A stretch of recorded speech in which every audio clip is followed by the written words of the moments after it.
Donc j'ai discuté avec votre collègue, donc en principe, vous avez déjà des prérequis, vous avez déjà en fait, des acquis à ce niveau-là.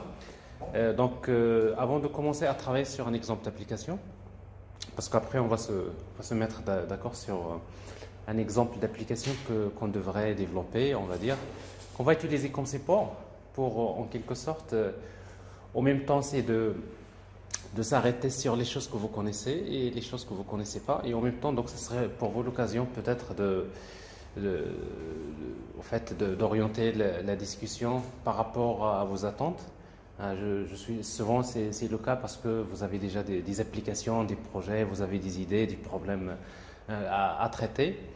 Donc tout ça, on va essayer donc de voir comment on va essayer donc de traiter. Donc pour cette formation, c'est un peu particulier, c'est-à-dire il n'y a pas un plan figé, c'est un plan dynamique.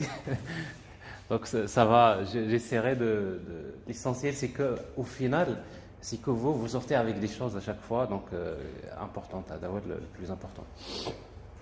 Donc c'est pour cela, donc d'ailleurs, j'étais en train ce matin d'un petit peu de revoir, parce que j'ai plein de supports, de voir qu'est-ce que je devrais vous présenter donc avant de commencer à développer directement, à utiliser des outils pour développer un exemple d'application. Donc j'ai pensé donc à vous présenter d'abord, on va dire les éléments les plus importants. Les éléments le plus importants de l'architecture J2E d'une manière générale. Et qu'est-ce qu'il faudrait retenir, qu'est-ce qu'il faudrait connaître c'est-à-dire en termes de concept, donc avant de passer à l'implémentation de ces concepts. Donc je vais vous parler principalement la formation. L'objectif, c'est de vous montrer comment développer des applications d'entreprise qui respectent les critères de qualité d'une application de l'ingénierie logicielle. En se basant sur principalement de technologies. Donc côté backend, on va se baser sur Spring avec son écosystème. Et côté front-end, on va utiliser Angular donc, avec son écosystème également. Donc après, on va essayer donc de voir qu'est-ce qu'on va découvrir à travers ça.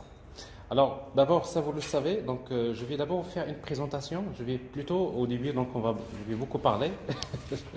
Donc bien sûr, quand je parle beaucoup, donc si vous avez des questions, j'attendrai de vous donc des sollicitations s'il y a des questions à poser. D'abord,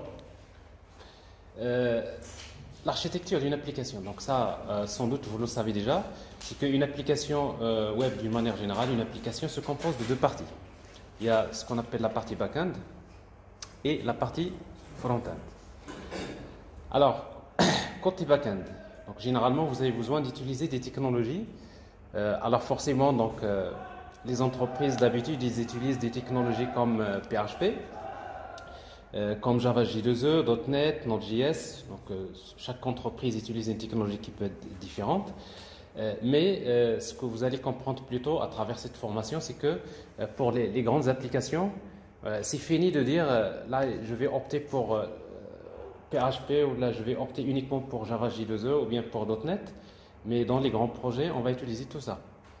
Alors dans les grands projets, souvent on utilise une approche qui s'appelle microservice, qui consiste à dire tout simplement que si j'ai un grand problème, je vais le découper en un ensemble de petites applications.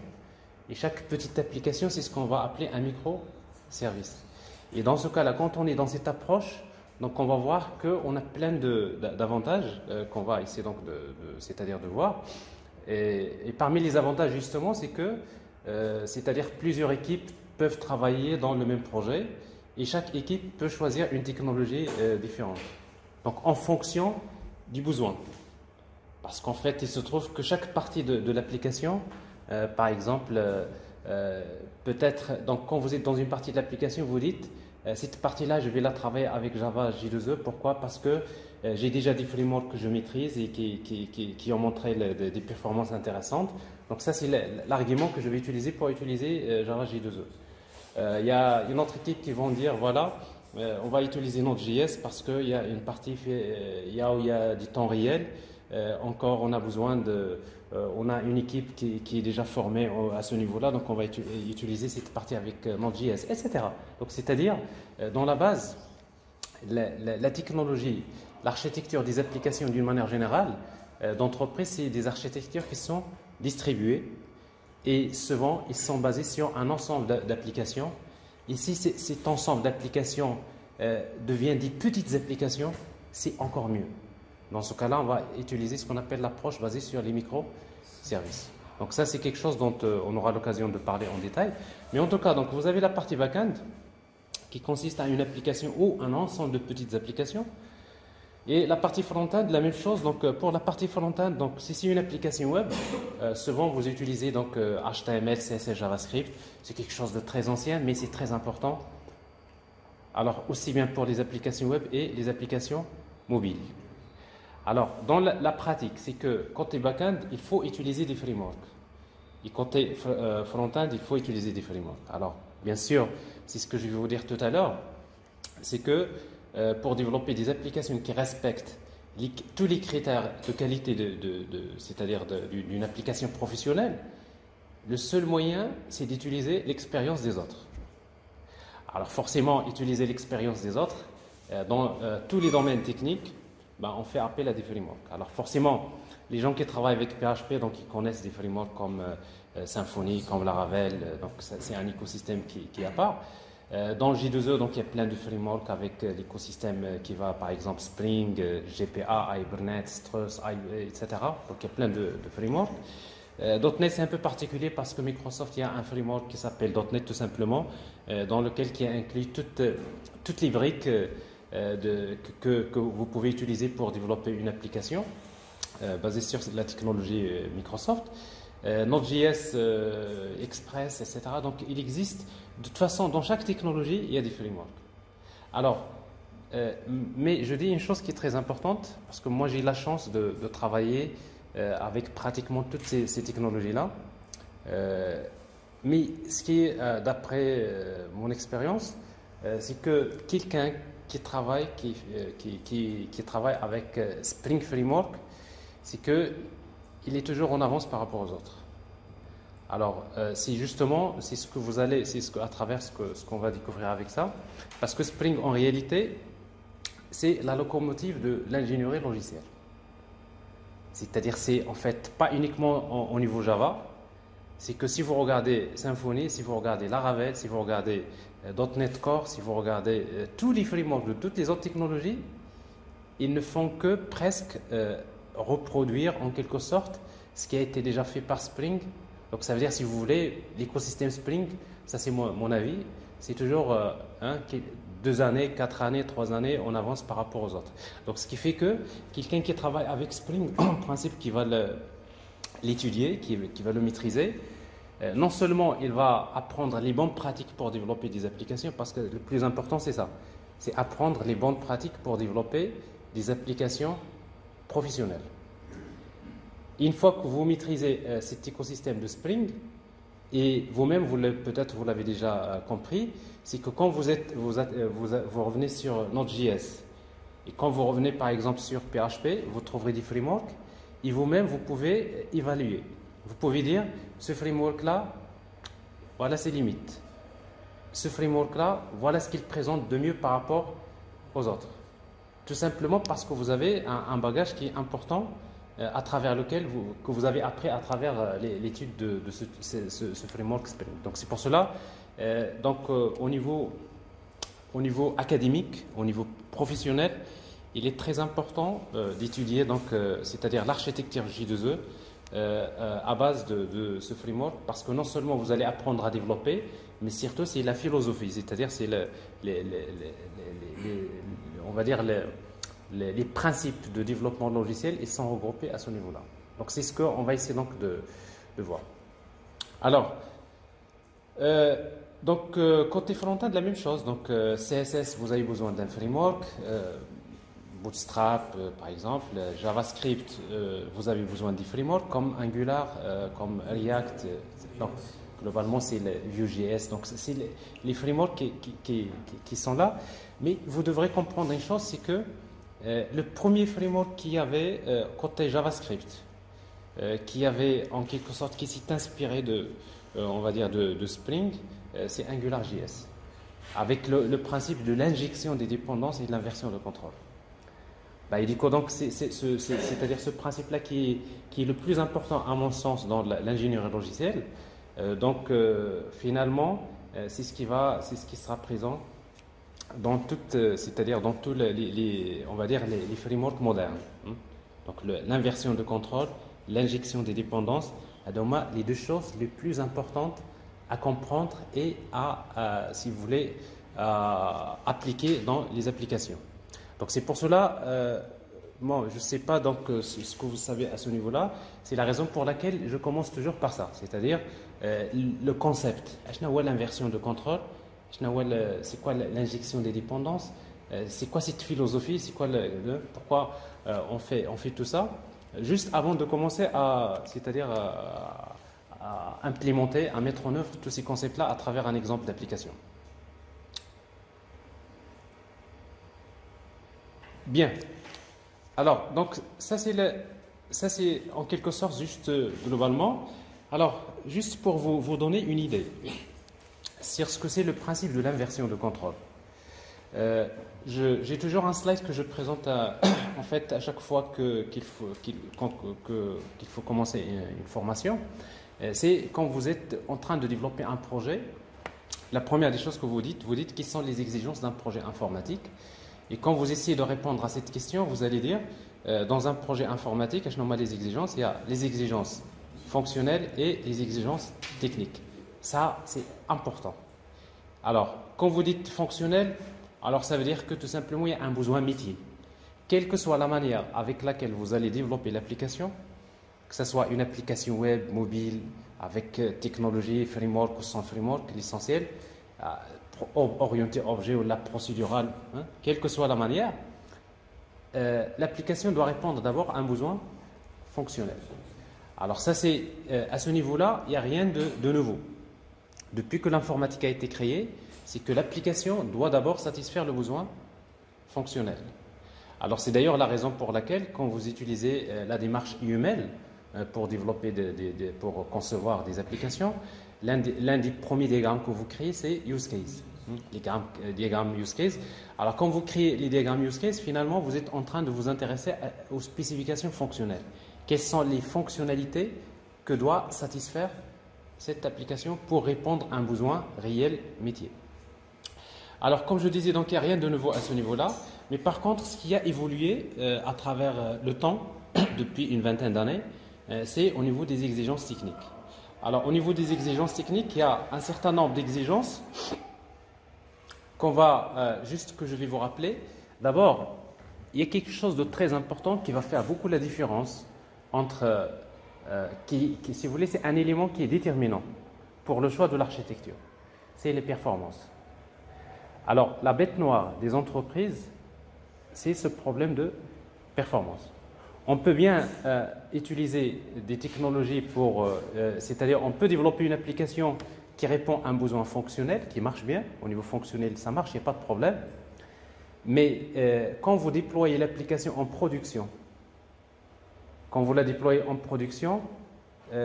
allez commencer à avoir des problèmes peut-être de performance. Et parmi ces problèmes-là qui sont connus, il y a ce qu'on appelle le problème de montée en charge.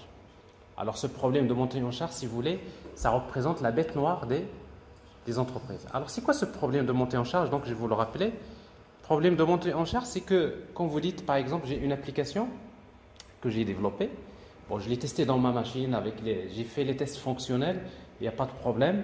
J'ai fait mes tests dans ma machine, il n'y a pas de problème. Et après, l'application, vous la déployez dans un serveur.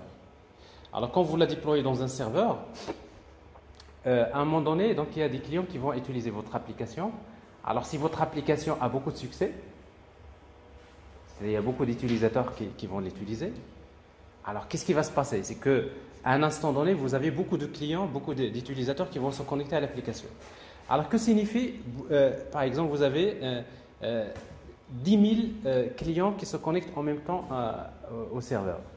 Ça signifie que pour chaque client, d'abord, il y a une connexion. Connexion, ça, vous savez, c'est une affaire de socket. Donc le serveur, il va créer une socket pour établir une connexion. Chaque client qui envoie une requête, il faut créer un thread. Un thread qui va se charger de traiter cette requête. Ça veut dire que si vous utilisez le modèle multithread, parce qu'après on va voir qu'il y a un autre modèle qui s'appelle, qui dit single thread. Alors si vous utilisez le modèle multithread, qu'est-ce qui va se passer? Pour chaque requête, il faut créer un thread. Ça veut dire quoi? Si vous avez 10 000 requêtes en même temps, le serveur va créer 10 000 threads.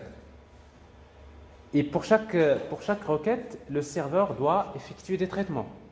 Il va vers la base de données, il fait des traitements, il fait bien sûr des traitements.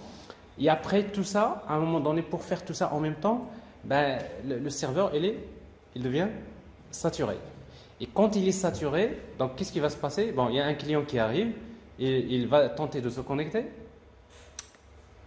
Et après, ça ne marche pas, tout simplement. La connexion devient trop lente, ou tout simplement, ça ne marche pas. Pourquoi? Parce que vous savez que quand vous utilisez le modèle multithread, ça veut dire que le nombre de threads, il y a un maximum. À partir d'un certain nombre de threads, le système ne peut plus continuer à créer des threads. Et du coup, qu'est-ce qui se passe? C'est que quand le nombre de threads maximum est dépassé, quand un client va tenter de se connecter, vous voyez donc le service il est indisponible. Et c'est quoi ça en fait? Ça c'est un problème de performance. Et particulièrement, c'est un problème de montée en charge. Parce que ce problème-là n'arrive que quand le nombre d'utilisateurs devient très important. Alors, ça c'est l'un des grands problèmes des architectures qui sont basées sur ce qu'on appelle le multithreading. Généralement, quand vous utilisez une application J2E, principalement vous utilisez donc par exemple Tomcat. Alors forcément dans la base, l'API Servlet, il utilise ce mécanisme-là. C'est-à-dire dans l'API Servlet, qu'est-ce qu'il fait? Tomcat, quand il démarre, il va créer ce qu'on appelle un pool de threads. Il va créer une vingtaine de threads en mémoire. Et chaque requête qui arrive, il va lui attribuer un thread qui va faire le traitement et qui retourne le résultat. D'accord? On ferme là.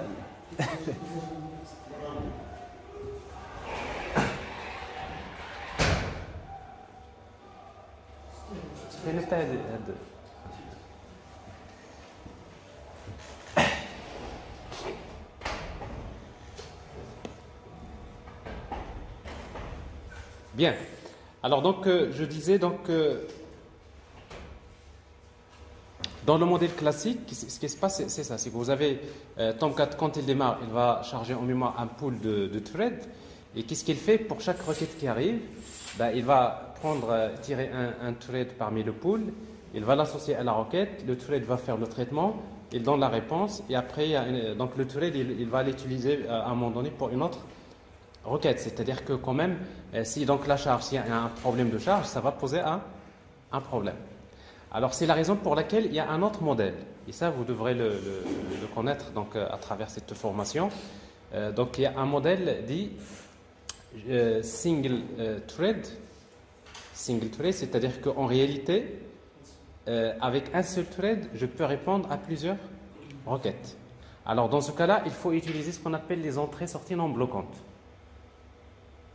Les entrées-sorties non bloquantes. Pourquoi? Parce que quand vous utilisez des entrées-sorties bloquantes, dans le modèle multithread, généralement, on utilise des entrées-sorties qui sont bloquantes. Bloquante, ça veut dire quoi? Bloquante, ça veut dire que quand un thread est créé, il va attendre que le client envoie une requête. Et si par exemple, si la connexion du client, si le client qui va envoyer la requête, si la connexion est très faible, si le débit est très faible, qu'est-ce qui va se passer? Il y a un thread qui est créé. Le client envoie des données, une requête. Mais parce que la connexion est très faible, qu'est-ce qui se passe? C'est que le thread il est bloqué, en quelque sorte. Il attend beaucoup de temps pour recevoir la requête du client. Et après, quand il reçoit la requête, il fait le traitement. Et la même chose, quand il va envoyer la réponse, il est encore bloqué.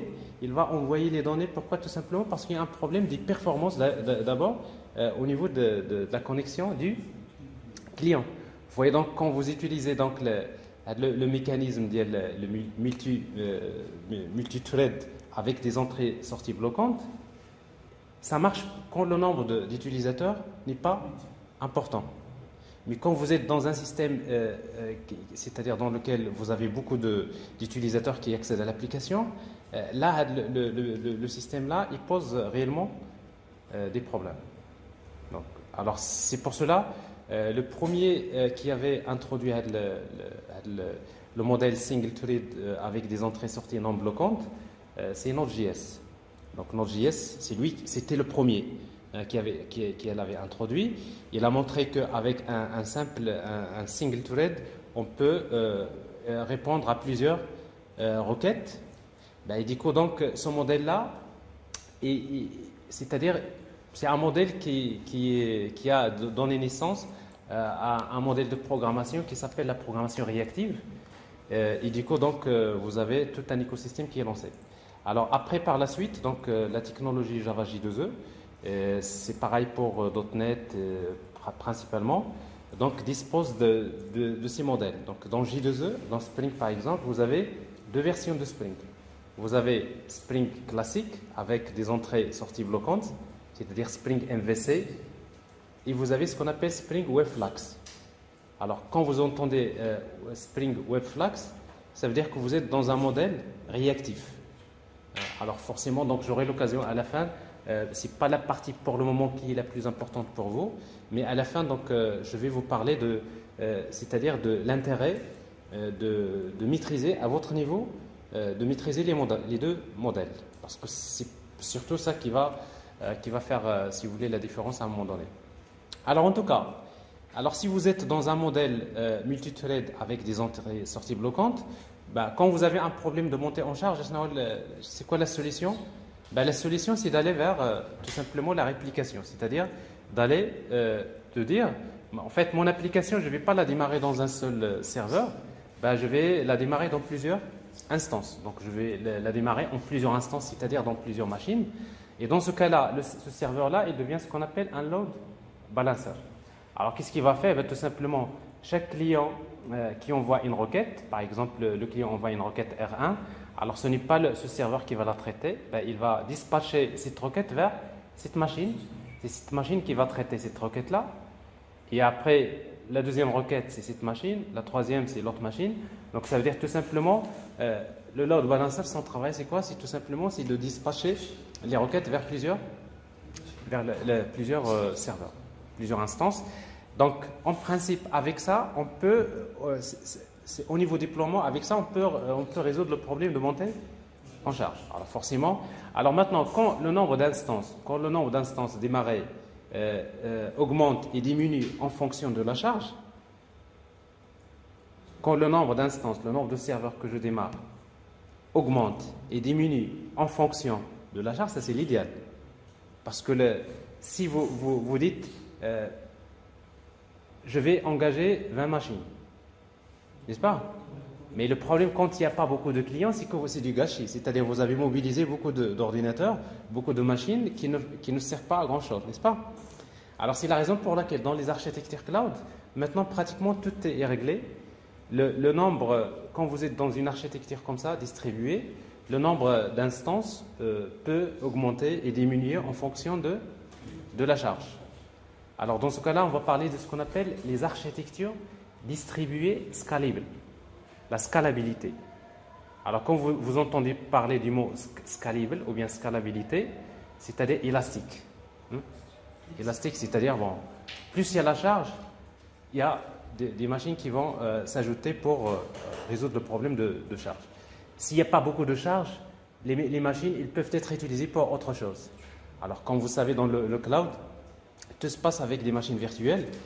Et du coup, donc, avec la notion de machine virtuelle, c'est vraiment très très important de démarrer, si vous voulez, d'utiliser une machine automatique, plutôt de l'utiliser pour un service donné. Et après, par la suite, il peut être utilisé pour autre chose, etc. Donc ça, c'est juste une idée. Alors, je reviens à ce que je disais tout à l'heure. Donc, le problème de performance, c'est un grand problème réel des entreprises. Au début, on n'y prête pas attention, mais en réalité, quand les entreprises donc, sont dans une situation où il y a des pics, et ça arrive, donc je ne sais pas si vous remontez un petit peu, il y a longtemps, quand vous attendez les résultats de baccalauréat, n'est-ce pas? Je ne sais pas si vous vous rappelez, en tout cas pour les gens qui ont vécu n'est-ce pas? Tout le monde se connectait pour voir les résultats du bac, mais qu'est-ce qui s'est passé? Cette application-là ne marchait pas. vous attendez beaucoup de temps pour avoir la main. Ben, exactement, c'est ce qui s'est passé. C'est que, en fait, les gens qui ont développé l'application, ils ont fait les tests fonctionnels, ça marche. Ils ont fait les tests, différents tests, mais ils n'ont pas fait les tests de performance. Ben, il dit que donc le jour J, on n'a pas évalué l'application pour une charge, par exemple, de 100 000 étudiants ou je ne sais pas combien, hein, qui vont se connecter en même temps. Alors, dans ce cas-là, la solution, c'était au niveau déploiement, il fallait prévoir une architecture qui est distribuée et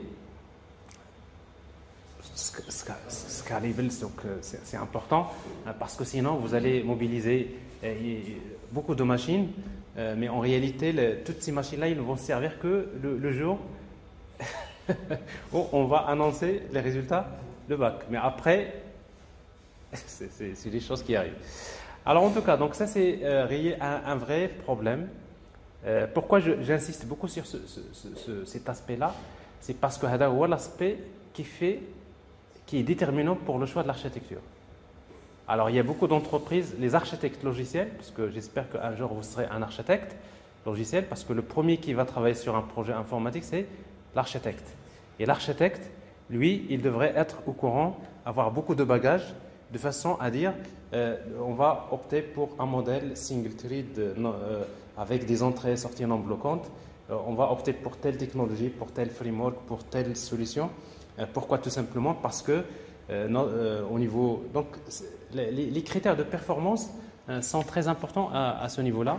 Et c'est eux qui vont déterminer, si vous voulez, quelle est la technologie ou bien l'architecture qu'il faut utiliser. Alors bien sûr, donc, quand vous utilisez donc, ce système-là, comme je disais tout à l'heure, alors quand vous utilisez un load balancer, donc ça veut dire que vous utilisez un algorithme d'équilibrage de charge. Alors forcément, le plus courant, le plus simple qui est utilisé, c'est round robin. Round robin, si vous voulez, ça c'est un terme à connaître. Round robin, c'est quoi? C'est un algorithme d'équilibrage de charge qui tout simplement qui distribue à tour de rôle. C'est-à-dire quoi? C'est-à-dire la requête R1, il l'envoie vers ce serveur.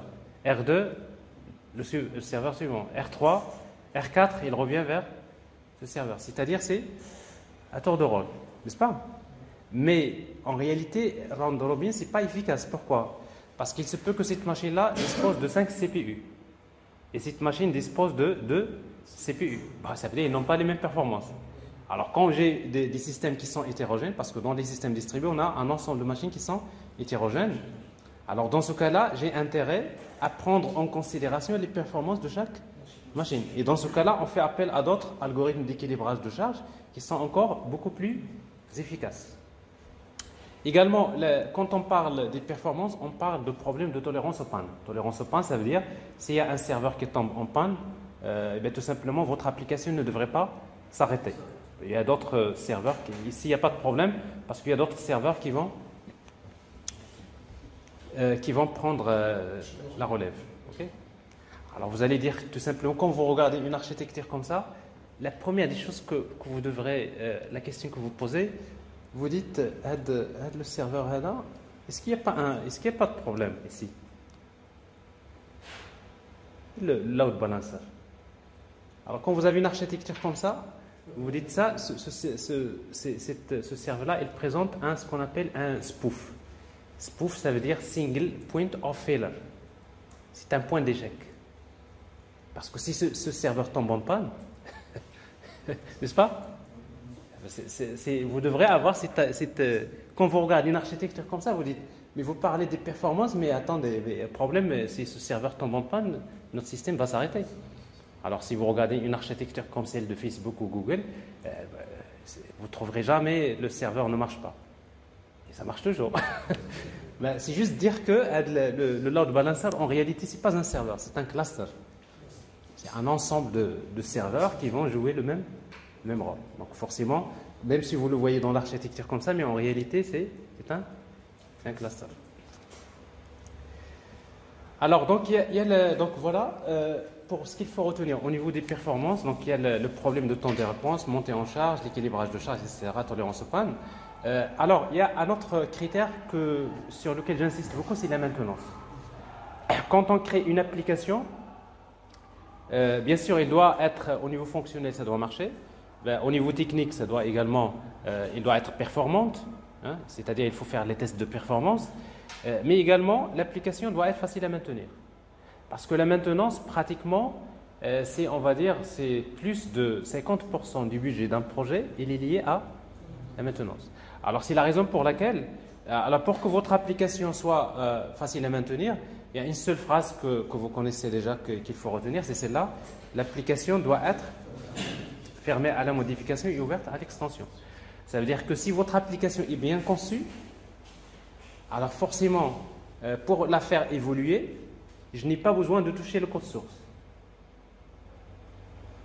Alors, pour pouvoir faire évoluer l'application, pour corriger les bugs, pour ajouter de nouvelles fonctionnalités, au lieu de se balader dans le code source pour faire de la maintenance au niveau du code source, alors ce qui va être, si vous voulez, un cauchemar, ben, tout simplement, on va ajouter ce qu'on appelle des extensions.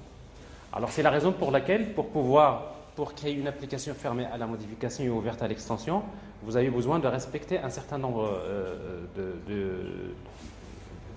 critères de qualité, c'est le couplage faible.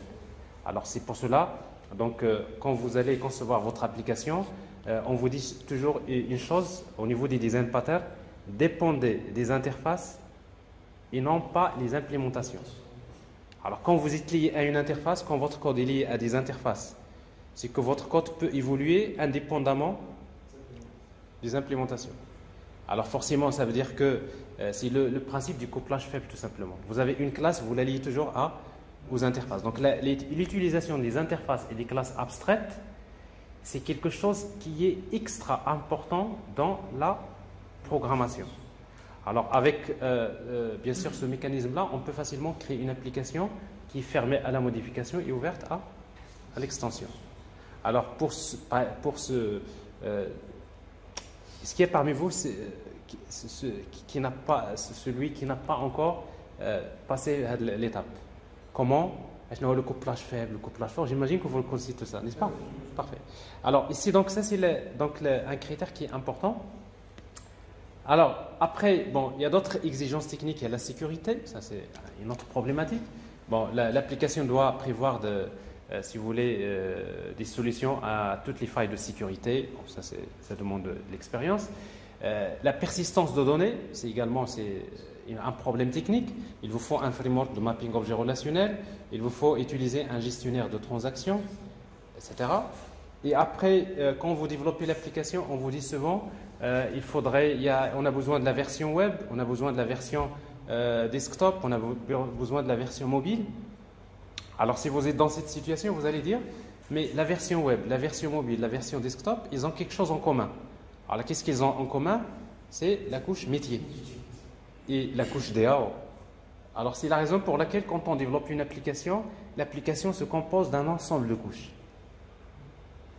La première des choses, il ne faut jamais mélanger le code métier avec le code technique. C'est-à-dire, la couche métier, c'est à part. On devrait écrire que le code fonctionnel. Mais le code technique, je n'ai pas le code technique. La sécurité, les transactions, l'accès aux données, la journalisation, la gestion d'un cache, plein de choses. Tout ce qui est la gestion des exceptions. Alors tout ça, c'est le code technique. Généralement, donc si vous voulez, dans la pratique de développement, donc on va créer la couche métier à part. Et après, toutes les autres parties, c'est des couches techniques qu'on va ajouter. C'est ce que nous allons dire tout à l'heure, grâce au principe de l'inversion de contrôle, l'idée c'est quoi? C'est que le développeur va s'occuper uniquement du code métier. Alors que le code technique, généralement, c'est le framework qui va s'en charger. C'est ça l'idée principale qu'il faut retenir. Alors, ce qui va compliquer encore la vie, c'est le problème, c'est les exigences financières, c'est-à-dire on veut bien une application au niveau fonctionnel qui marche bien, au niveau technique, au niveau performance, facile à maintenir, sécurisé, etc. Mais après, ça ne devrait pas coûter cher. Alors forcément, la magie. Alors là, si vous arrivez vers une entreprise, vous leur dites, moi je suis un génie en programmation, je suis capable de vous développer une application dans laquelle on va respecter tout ça. Je n'ai même pas besoin d'utiliser des frameworks, je vais travailler avec du PHP natif.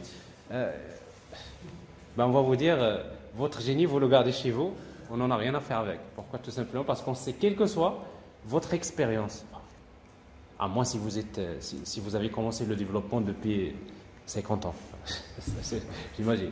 Quelle que soit votre expérience, quand vous développez, si vous n'utilisez pas les frameworks, vous aurez toujours des problèmes de performance.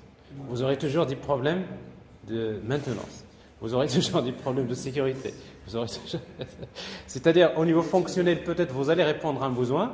Ça vous arrive d'ailleurs parfois de développer une application pour un client. Vous la testez chez le client, vous l'installez.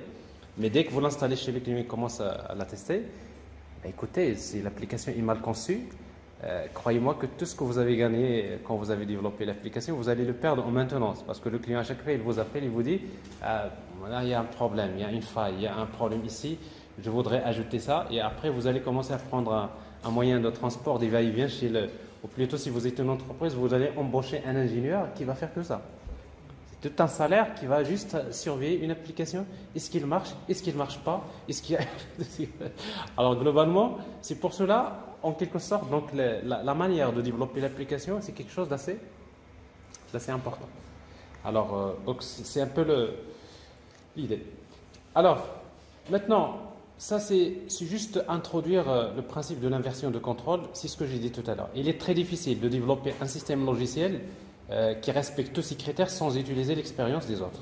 Et utiliser l'expérience des autres, ça veut dire quoi? C'est bâtir l'application sur une architecture d'entreprise.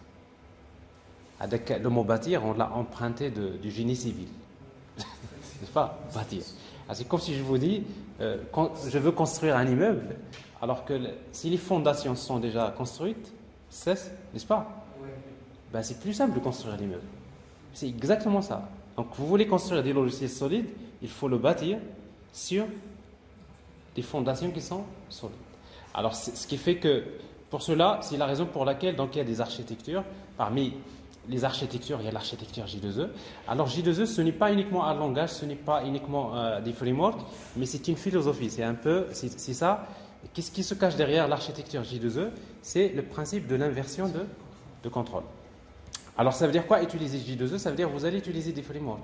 Alors, parmi les frameworks, le premier framework que vous devrez choisir dans une architecture, c'est d'utiliser un framework qui fait l'inversion de contrôle. Ben, je vous rappelle juste que l'inversion de contrôle, c'est quoi? L'idée principale, c'est de permettre aux développeurs de s'occuper uniquement des codes métiers, alors que c'est le framework qui va s'occuper des codes techniques.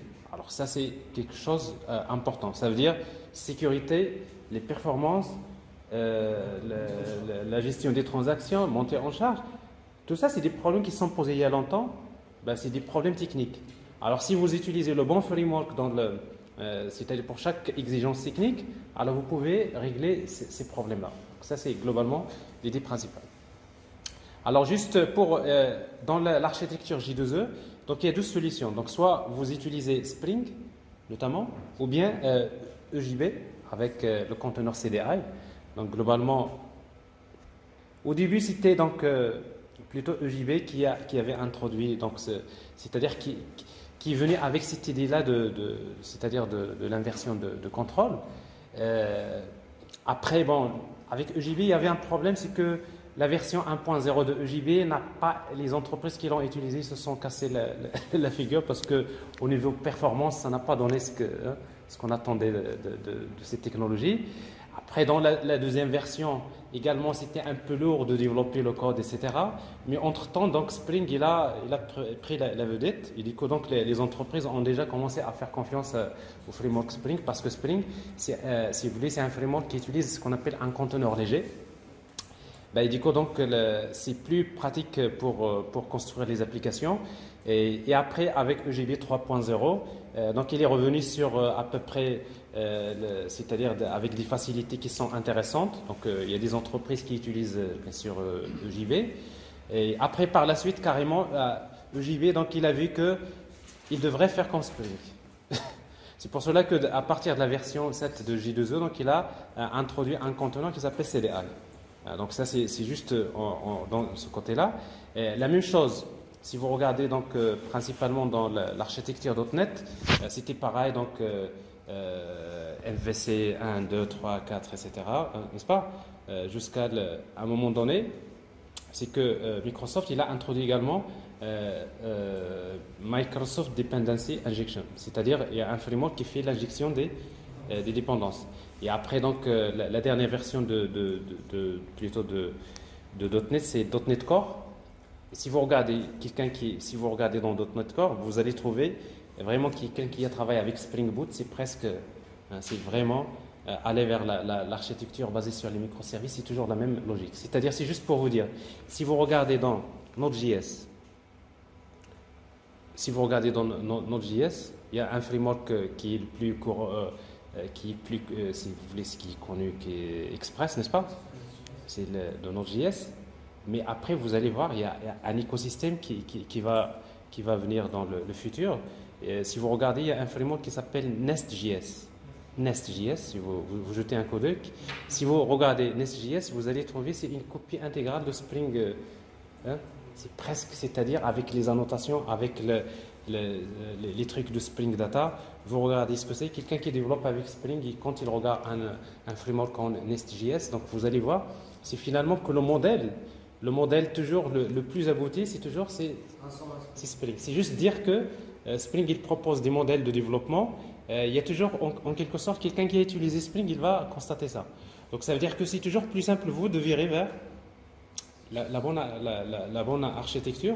Même si vous êtes dans Node.js ou bien dans PHP ou bien dans .NET, vous allez plutôt comprendre mieux un peu la chose. Donc c'est pour cela qu'il me semble qu'il est fondamental, quelqu'un qui veut travailler l'architecture J2E, d'étudier à fond Spring. C'est énorme. Vous allez vraiment, si vous décidez un jour de faire la certification de Spring, c'est que vous voulez être, bien sûr. Ça, c'est l'une des choses les plus importantes. Donc Spring, si vous faites la certification de Spring, c'est que vous visez d'être un architecte logiciel. Et forcément, donc, si vous faites Spring, c'est vraiment, croyez-moi qu'il n'y a personne qui... Enfin, il y a personne, mais vous mettez la casquette, je suis vraiment de l'ingénierie logicielle, parce que quand vous faites une certification Spring, vous êtes obligé de connaître tout ce qui concerne l'ingénierie logicielle. Et du coup, donc, c'est bien d'y penser.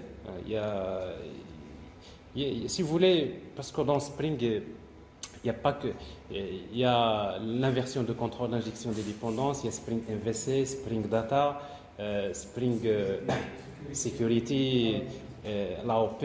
Après, vous allez vers l'intégration avec RMI, l'intégration avec GMS, l'intégration avec RabbitMQ, l'intégration, la messagerie. Vous allez vers Spring Cloud, vous allez vers... vous voyez, donc c'est tout un écosystème. Donc ce qui fait que c'est le jour où vous avez tout ce bagage-là, croyez-moi que vous serez très très très à l'aise, en tout cas au niveau de l'ingénierie logicielle. Donc c'est-à-dire si vous faites un investissement à ce niveau-là, il ne faut pas s'arrêter uniquement à un niveau. Oui, je développe une application web et mobile, Spring côté backend et après Angular front-end de la React, etc. Avec Ionic front-end. Alors il ne faut pas s'arrêter uniquement à ça, il faut aller vers les architectures d'entreprise. Alors c'est pour cela qu'à la fin de la formation, une fois qu'on arrive à terme, donc je devrais vous ouvrir en quelque sorte les choses que vous devrez en quelque sorte à suivre.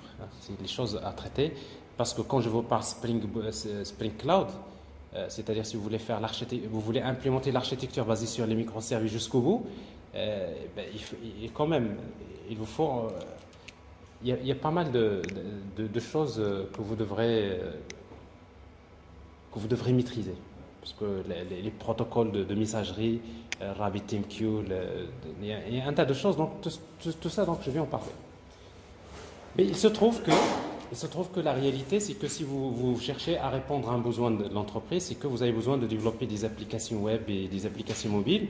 Donc c'est la priorité, c'est-à-dire ça c'est quelque chose que vous devrez maîtriser d'avant. Alors pour l'inversion de contrôle, je donne toujours cet exemple-là, donc je vous le rappelle, je crois que vous l'avez déjà vu. Pour voir juste un exemple de l'inversion de contrôle, je veux créer une application qui permet d'effectuer un virement bancaire. Alors si dans la couche métier, vous créez une méthode comme ça, virement, vous lui donnez comme paramètre le code du premier compte, le code du deuxième compte et le montant de l'opération. Alors le code métier, c'est quoi? C'est tout simplement retirer le montant MT du compte C1, verser le montant MT du compte C2. Mais après, ici, si vous le laissez comme ça, ce code-là n'est pas suffisant. Pour que ça marche, il vous faut des codes techniques, n'est-ce pas? Alors, l'une des choses auxquelles vous devrez penser, c'est les transactions. Alors, si cette méthode-là n'est pas transactionnelle, le risque qu'on peut avoir, c'est quoi? À un moment donné, je vais retirer l'argent d'un compte, mais au moment du versement, il y a un problème. Alors ça, c'est grave, n'est-ce pas? Et après, vous allez sans doute dire, voilà, il faut faire les transactions. Avant d'exécuter ça, il faut que mon code métier soit transactionnel. Ça veut dire qu'il doit se dérouler au sein d'une transaction. Alors, si vous n'utilisez pas l'inversion de contrôle, ça c'est avant les années 2000. Parce qu'après, je vais vous dire 2000, qu'est-ce qui s'est passé? Qu'est-ce que vous allez faire? Vous serez obligé d'écrire ce code. Vous créez une transaction, entity transaction, get transaction. Bon, ça je vous dis avant 2000, mais il y a toujours une manière de créer des transactions.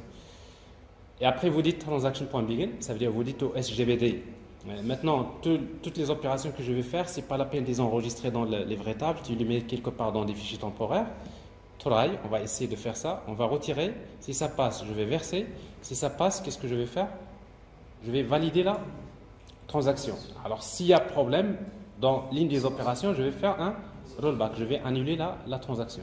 Alors ça, ce code-là, vous l'écrivez. Quand vous écrivez ce genre de code, c'est que vous êtes en train de mélanger le code métier et le code technique.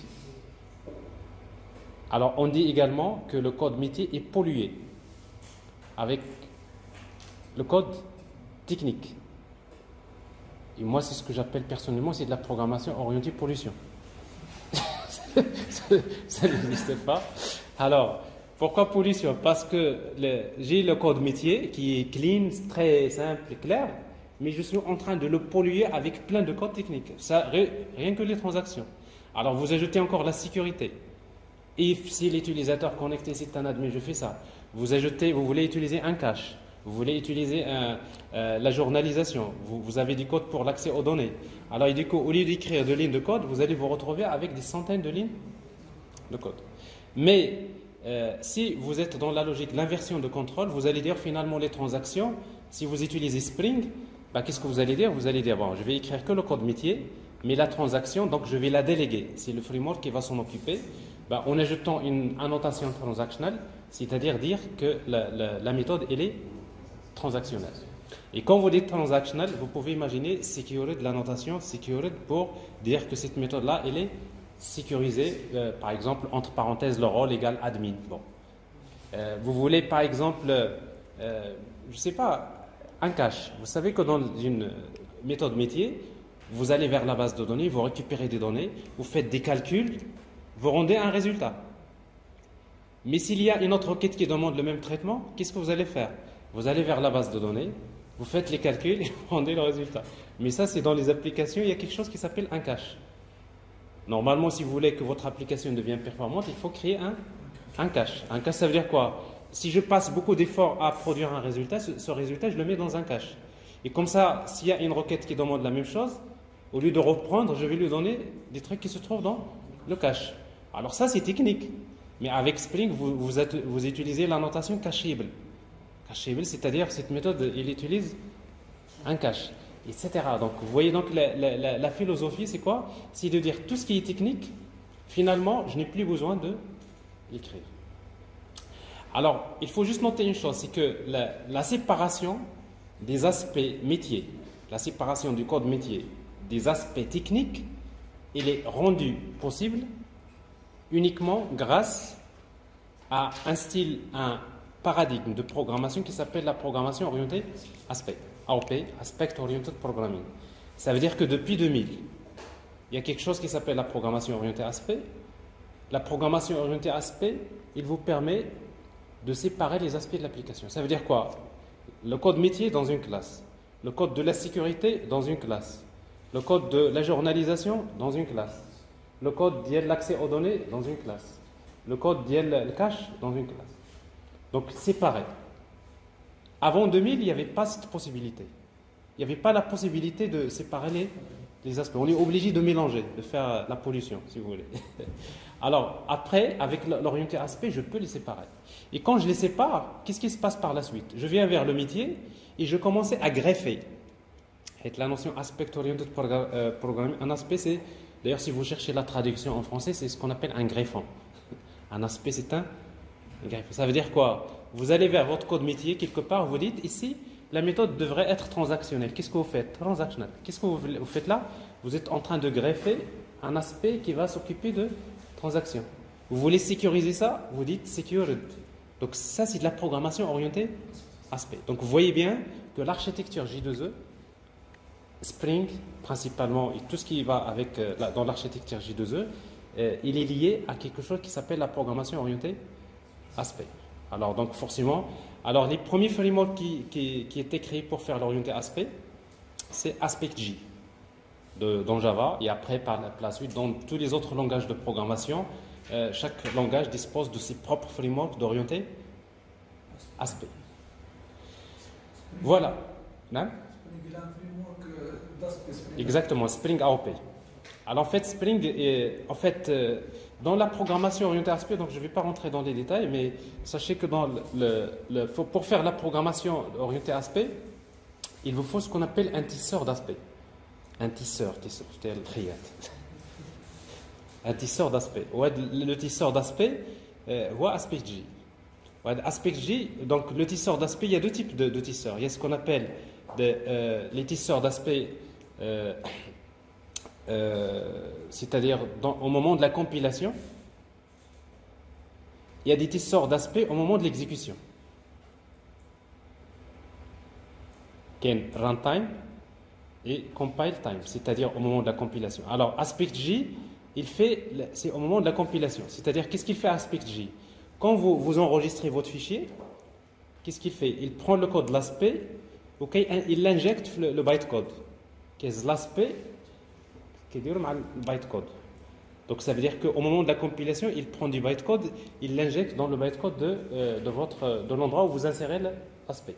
Ça, c'est au moment de la compilation. Et après, il y a également des frameworks qui font l'orienté aspect, mais d'une manière au moment de l'exécution.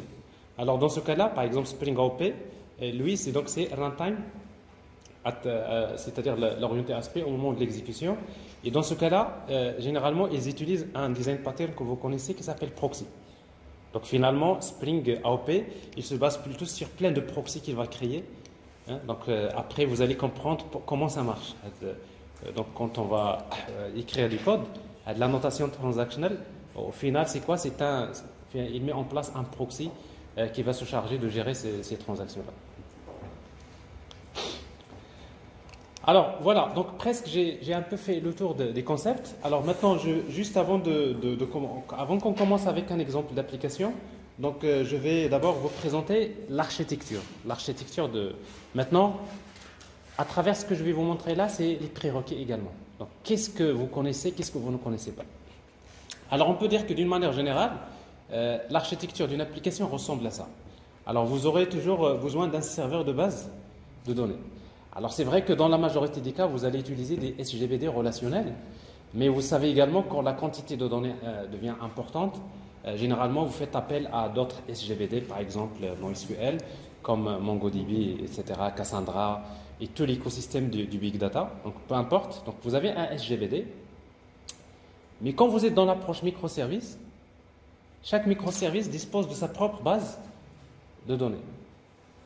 Donc, ça veut dire que finalement, dès que la notion de j'utilise Oracle ou là j'utilise SQL Server, avec l'approche microservice, chaque microservice, il peut utiliser sa propre base de données. Donc, c'est-à-dire, je ne suis pas obligé d'utiliser le même système de stockage. Donc, je peux utiliser des SGBD qui sont différents.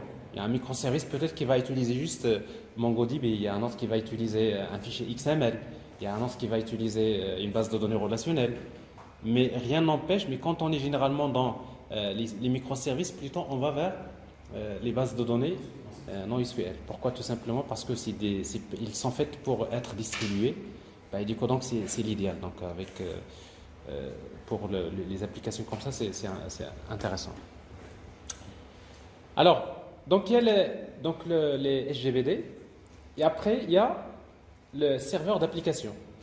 Alors juste au niveau terme, donc serveur d'application, quand vous faites des J2E, vous allez faire un choix. C'est binaire. Wesh, EJB ou bien Spring. Alors si vous utilisez donc la technologie EJB avec CDI, alors il vous faut un serveur d'application J2E, comme WebSphere, WebLogic, Glassfish, etc., JBoss. Alors si vous travaillez avec Spring, ben, tout simplement le serveur d'application c'est quoi? Alors là il faut faire la différence entre trois choses. Un serveur web, un conteneur web et un serveur d'application. Serveur web, conteneur web, serveur d'application.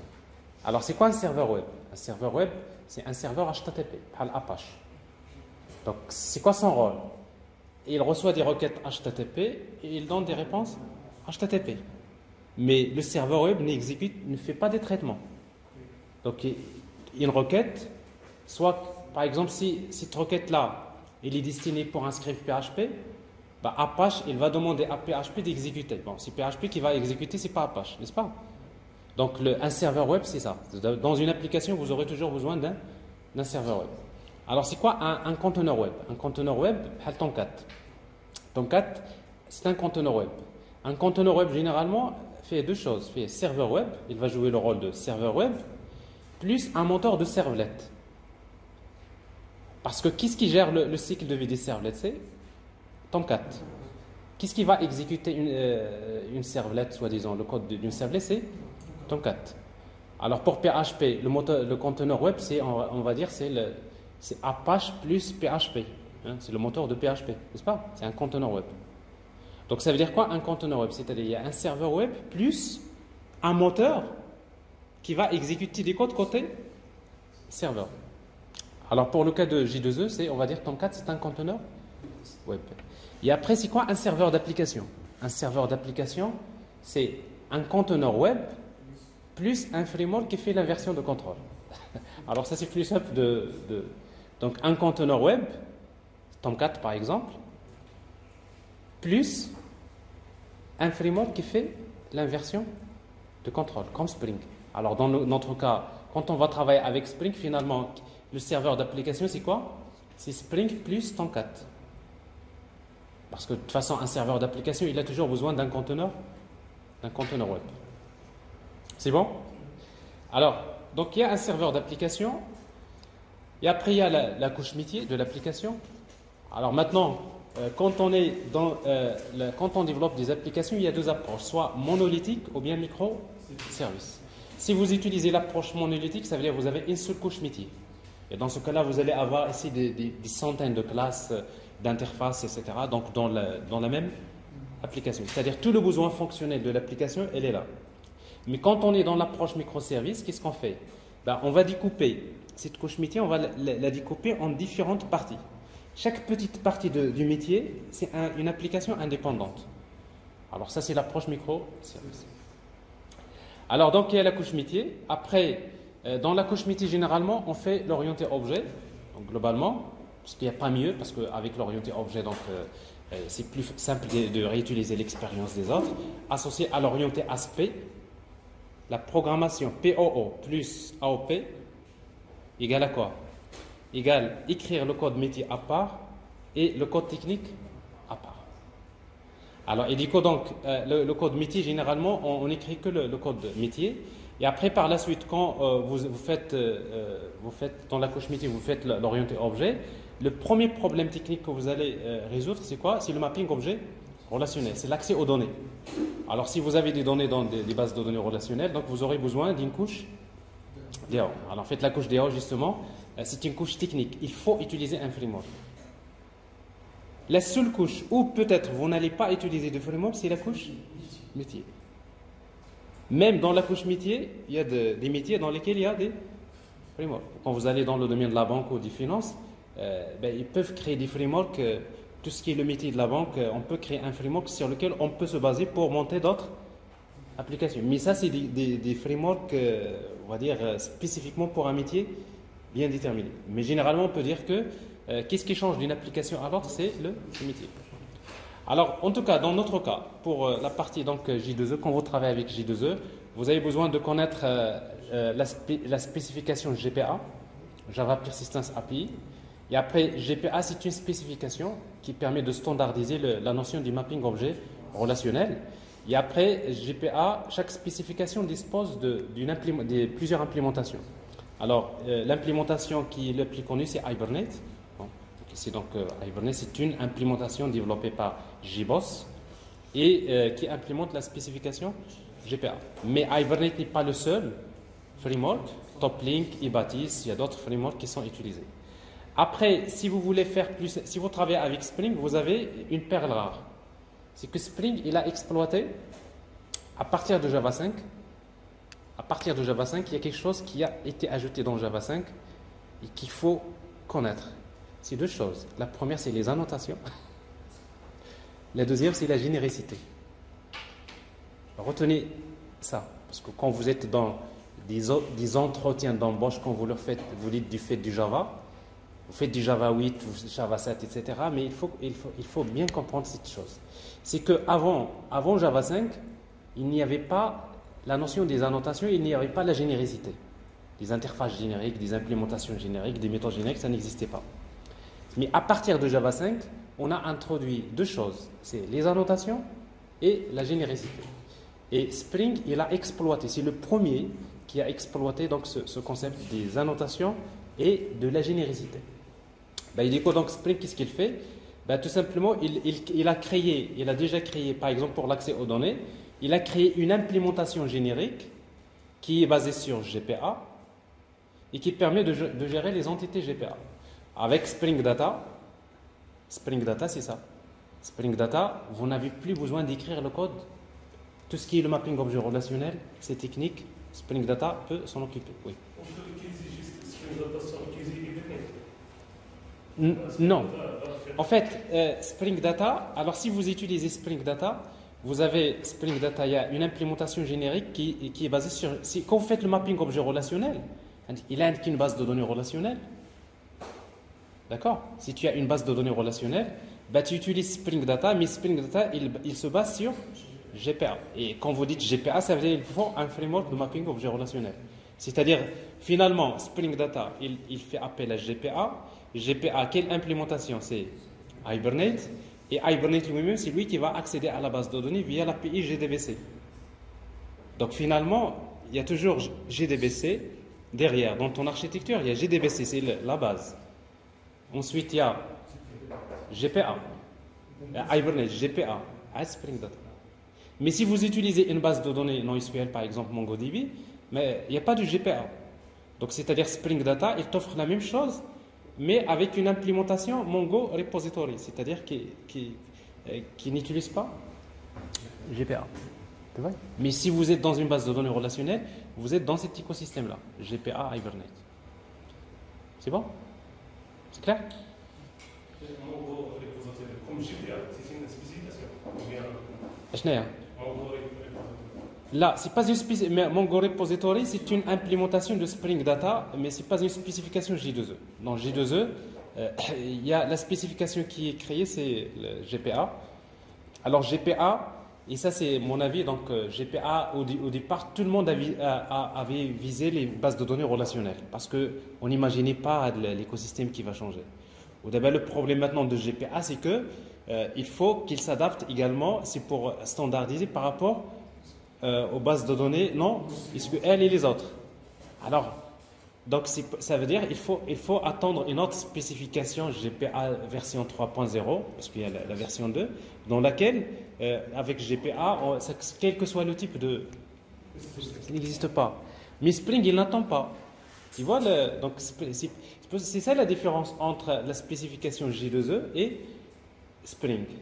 Il ne va pas attendre jusqu'à ce que Oracle crée une nouvelle spécification GPA 3.0 dans laquelle il va prendre en charge les bases de données non SQL. Spring, spécification, elle est là, il l'utilise, mais il n'y a pas quelque chose dans la spécification, il développe des implémentations génériques, vous les utilisez et il n'y a pas de problème. Mais dans l'aspect, effectivement, ça c'est une problématique. Donc quand vous utilisez GPA, ça veut dire que vous êtes dans le relationnel. Bon, après par la suite, donc une fois que vous, après il y a la couche web Alors, au niveau de la couche web, donc il y a, pour développer des applications web d'une manière générale, vous avez deux approches. Il y a ce qu'on appelle MVC server-side, côté serveur, et MVC client-side, côté client. Alors, c'est vrai, je dis MVC côté serveur, MVC côté client, mais en réalité, c'est, pour être correct, c'est il y a rendu côté serveur et rendu côté client. Ça veut dire quoi? Alors, si vous utilisez une application web J2E, le rendu côté serveur, alors qu'est-ce qui se passe? C'est que le client envoie une requête HTTP vers le conteneur web. Le conteneur web, donc là, si vous utilisez par exemple Spring MVC comme framework, Spring MVC, qu'est-ce qu'il vous offre? Une servlet qui s'appelle Dispatcher Servlet. Il prend la requête, il va lire les données, il fait appel à la couche métier pour effectuer des traitements. La couche métier elle-même, il appelle la couche DO, on récupère des données. Ces données-là, on va les stocker dans un objet qui s'appelle le modèle, côté serveur toujours. Et après, on fait appel à un moteur de template côté serveur. Exemple, TeamLeaf. Alors, TeamLeaf, c'est un moteur de template, ou FreeMaker, ou Moustache. Donc, avec le moteur de template, qu'est-ce qu'il fait? Il prend les données du modèle et après une vue, il vous génère au final le HTML. Alors, quand vous êtes dans cette logique, c'est que vous utilisez le rendu côté serveur. Finalement, le HTML, il vient du serveur et non pas le client qui va le générer. Alors, cette approche-là, ça a été ce qui a été utilisé depuis des années, mais avec la technologie Ajax, les frameworks JavaScript se développent, à un moment donné, on trouve que en fait, l'inconvénient de rendu côté serveur, ça vous le connaissez, c'est qu'à chaque fois que vous cliquez sur un lien, vous rechargez la totalité de la page. Et du coup, donc, en quelque sorte, dans la gestion, c'est un peu, on va dire, lourd, mais il y a beaucoup d'avantages. C'est plus simple au niveau sécurité, c'est plus simple de sécuriser l'application, etc. Donc, il y a pas mal d'avantages qui étaient maîtrisés jusque-là, avec toutes les failles qui existent. Mais ces dernières années, depuis quelques années, mais l'idéal, si vous voulez créer une application moderne, c'est d'utiliser le rendu côté client. C'est-à-dire, vous séparez la partie back-end à part et la partie front-end, c'est à part. Alors, dans ce cas-là, qu'est-ce qui se passe? Alors, si vous voulez utiliser, donc, on va dire le rendu côté client, qu'est-ce que vous allez faire? Donc, vous allez utiliser côté client un framework, JavaScript, Angular, React, etc. Alors, vous envoyez une requête HTTP. Alors, dans ce cas-là, côté serveur, vous aurez besoin de créer un web service. Vous allez créer ce qu'on appelle une API RESTful, un web service REST, qui reçoit la requête, il fait le traitement, il récupère le résultat et après, il va retourner un résultat. Mais cette fois-ci, donc, le résultat, c'est du JSON, dans la majorité des cas. Et après, avec le framework, on prend ces données JSON et après, on va les afficher au format HTML. Donc, on dit que le rendu HTML se fait côté client. Et tout ce qu'on fait avec l'inversion de contrôle et tout ce qu'on faisait avec Spring côté serveur, les frameworks devraient être capables de le faire, soi-disant, côté client. C'est pour cela la bataille. Alors, c'est la bataille entre Angular et React, vous la connaissez bien. Le point fort en fait de Angular, c'est que lui, il s'est basé sur le principe de l'inversion de contrôle. Mais vous savez, avec JavaScript, le problème, c'est pas comme Java. JavaScript, c'est un langage qui n'est pas, on va dire, très structuré. Donc, ce qui fait que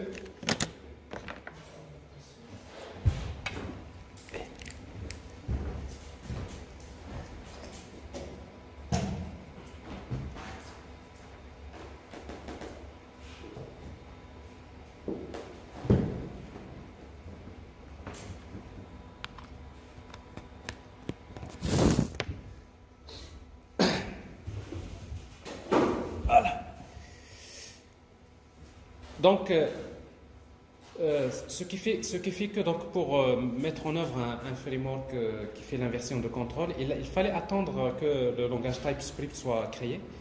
Parce qu'en fait, JavaScript, c'est quand même pour développer des grandes applications avec JavaScript, c'est un peu assez complexe. Mais avec TypeScript, vous avez un langage. En fait, la norme ECMAScript 6 de JavaScript, il a complètement changé JavaScript. C'est-à-dire le JavaScript, le prochain JavaScript, vous pouvez créer des classes, des interfaces, faire tout l'orienté objet que vous avez l'habitude de faire avec Java, avec C Sharp. Donc c'est un peu l'idée. Mais le problème, c'est qu'avec ECMAScript 6, il n'est pas reconnu par tous les navigateurs. Donc pour ne pas attendre jusqu'à ce que tous les browsers reconnaissent avec ECMAScript 6, ben, il y avait l'idée géniale du développeur d'ailleurs du langage C Sharp de Microsoft. Il a créé TypeScript. Avec TypeScript, donc c'est quoi TypeScript? C'est le ECMAScript 6, c'est JavaScript, ECMAScript 6, sauf que avec TypeScript, vous écrivez l'application avec TypeScript, mais il faut la compiler, il faut la transpiler en JavaScript. Donc c'est pour cela que vous voyez l'écosystème d'Angular qui a changé, et après tous les autres frameworks, Node.js, tout ça, pratiquement il est basé sur TypeScript, et bientôt donc ça va être un standard. En tout cas, donc, pour les web services, donc, je dois juste dire deux choses. C'est qu'au niveau des web services, vous avez dans le J2E, il y a la première, on va dire, la première génération du web service, c'est les web services basés sur le protocole SOAP, WSDL, UDDI. Il y a une spécification qui s'appelle JAX-WS. Donc, pour mettre en place un web service basé sur le protocole SOAP, donc on utilise une spécification spec qui s'appelle JAX-WS. Et parmi les implémentations de JAX, il y a plusieurs implémentations. Il y a Axis, CXF, il y a d'autres implémentations par défaut dans Java. Donc je vous recommande pour les gens qui ne l'ont jamais fait de revoir un peu les vidéos que j'ai déjà fait à ce niveau-là, comment créer un web service. Ça c'est vraiment la base des systèmes distribués. C'est quoi le WSDL, comment mettre en œuvre le web service. Donc je vous rappelle juste que le protocole SOAP, c'est un protocole Simple Object Access Protocol qui consiste à quoi? Qui consiste à envoyer des messages XML, c'est le format XML, transportés par des requêtes HTTP. Donc ça veut dire avec SOAP, c'est du XML qui est utilisé.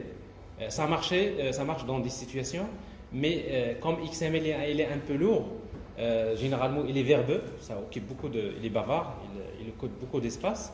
Alors c'est la raison pour laquelle depuis, donc il y a une autre famille de web service qui est encore plus simple. Au lieu de passer par le protocole SOAP, c'est RESTful. Donc la même chose, le principe c'est quoi? C'est au lieu d'utiliser un nouveau protocole, c'est toujours HTTP, mais sauf que le format échangé, c'est dépend du client. C'est important dans REST, c'est que j'ai un client qui envoie une requête vers un web service REST. Il peut demander le résultat au format JSON. Mais il y a un autre qui peut envoyer la requête et après il peut demander le format XML. Donc c'est ça l'intérêt de REST. Mais en réalité, pour les applications web et mobiles, il n'y a pas mieux que le format JSON. Bon, c'est pour cela que pratiquement tout le monde est utilisé. Donc JSON, ça veut dire JavaScript Object Notation. Donc c'est forcément, il devient carrément un standard partout. C'est pour configurer les applications, c'est pour échanger les données entre les applications, au niveau stockage, au niveau des bases de données. Donc ça veut dire que le format JSON, c'est quelque chose d'assez intéressant. Donc pourquoi? Tout simplement parce qu'il est, on va dire, compact. Ça ne prend pas beaucoup d'espace. C'est plus facile à interpréter par tous les langages. C'est plus facile à charger en mémoire. Et c'est plus léger pour transporter, bien sûr, des données entre les applications. Bon, après, par la suite, donc, juste pour terminer cette architecture-là, il y a quelque chose de très important. Dans les systèmes distribués, exactement, on peut faire communiquer les applications de deux manières, soit d'une manière synchrone ou bien asynchrone. Quand on est dans la communication synchrone, on peut utiliser des middleware comme Irimi, comme les web services, Corva, etc. Mais si vous utilisez, donc vous voulez faire communiquer les applications d'une manière asynchrone, c'est-à-dire des communications non bloquantes, en quelque sorte, alors vous avez besoin de passer par des brokers, des middleware. Alors parmi les solutions les brokers les plus utilisés par les entreprises, au début c'était GMS. GMS c'était l'API, la spécification J2E qui permet d'échanger des messages entre les applications d'une manière asynchrone.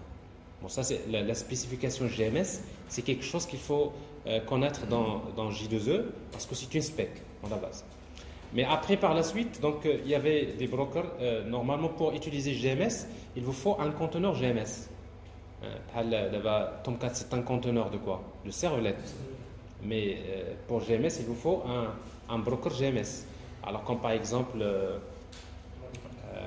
ActiveMQ, comme Hornet. Chaque serveur d'application, JBoss, un de serveurs d'application, un conteneur GMS, c'est HornetMQ. WebSphere, un conteneur GMS, c'est WebSphere MQ Embed, il a changé avec plein de choses. Vous allez voir n'importe quel serveur d'application J2E, il doit offrir un serveur, un conteneur GMS, un broker GMS. Alors, en tout cas, quand vous travaillez avec Spring, vous utilisez le broker que vous voulez. Alors, maintenant, pour ne pas utiliser GMS, il y a quelque chose de plus puissant qui a été créé à un moment donné par la banque JP Morgan, la banque américaine. Il y a un broker qui s'appelle RabbitMQ. RabbitMQ, donc c'est un broker qui est ultra puissant, qui est développé avec un langage un peu bizarre qui s'appelle Erlang. Peut-être vous n'avez jamais entendu. Si vous voulez faire de la programmation avec Erlang, il y a plein de points-virgules, des espaces, c'est un peu. Donc les gens qui ont tapé en fait avec le broker c'est plutôt RabbitMQ, ils ont pris le temps avec un langage qui est orienté réseau dans la base. C'est-à-dire Erlang, il est fait pour faire des applications orientées communication réseau.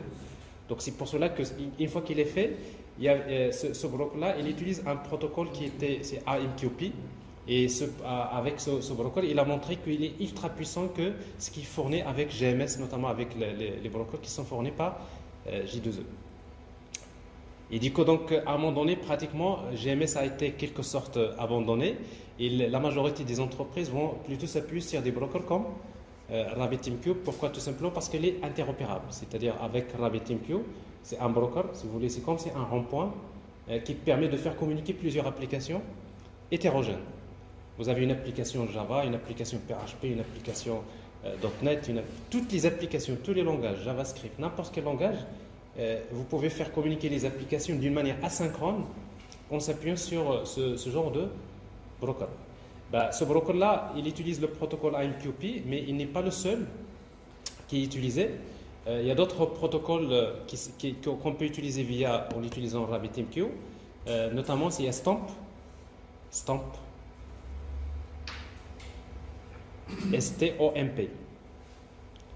Stomp, c'est ce qui est utilisé pour les applications de chat. Stomp fait string, c'est le texte. C'est toujours échanger des messages, mais avec les messages, c'est au format texte. Alors que dans AMQP, les messages, c'est des données binaires. C'est des tableaux d'octets. N'est-ce pas? Avec Stomp, c'est échanger des messages avec un format texte. Donc c'est très pratique pour les applications de chat, les applications de Stomp, c'est un protocole qui est facile à mettre en œuvre en tout cas. D'ailleurs, vous voulez créer une application basée sur une application dans laquelle vous avez de la communication temps réel. Temps réel, c'est-à-dire quoi? Vous mettez votre application interface et après vous voulez visualiser des données. Une fois qu'il y a des données qui arrivent, ils arrivent chez le client, soit application et mobile. Vous allez penser à utiliser donc un protocole comme Stomp par exemple et un broker peut-être RabbitMQ qui peut être utilisé. Alors ça c'est Stomp. Okay. Le troisième protocole qu'il faut connaître, toujours le broker RabbitMQ, il accepte les protocoles. Donc AMQP, quoi d'autre? Stomp, et le troisième c'est MQTT. Ça c'est important pour l'Internet des objets, IoT.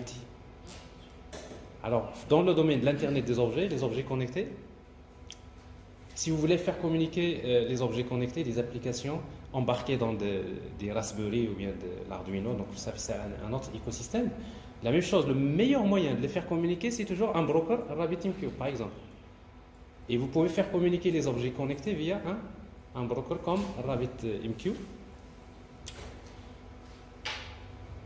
Mais le protocole, vous pouvez utiliser Stomp, etc. Mais il y a un protocole qui est fait pour ce genre d'application, c'est MQTT. Donc MQTT, donc, il est fait pour échanger toujours des messages binaires qui sont courts, qui sont généralement relativement, on va dire, un peu mieux optimisés que AMQP et ils sont adaptés pour les applications de IoT. C'est bon? Mais il faut savoir une chose, c'est que Apache n'a rien cédé, c'est que ActiveMQ, avec lequel qui est utilisé pour faire communiquer les applications via GMS, ben, la dernière version de ActiveMQ qui est utilisée, ben, c'est tout simplement c'est ActiveMQ lui-même. Vous pouvez utiliser GMS, mais également il accepte les communications avec tous les protocoles. MQTT, ça veut dire que MQTT, AMQP et Stamp. Donc ça veut dire si vous utilisez un broker comme ActiveMQ ou bien RabbitMQ, c'est la même chose. Okay. Donc ActiveMQ, donc c'est un broker qui est intéressant aussi à utiliser.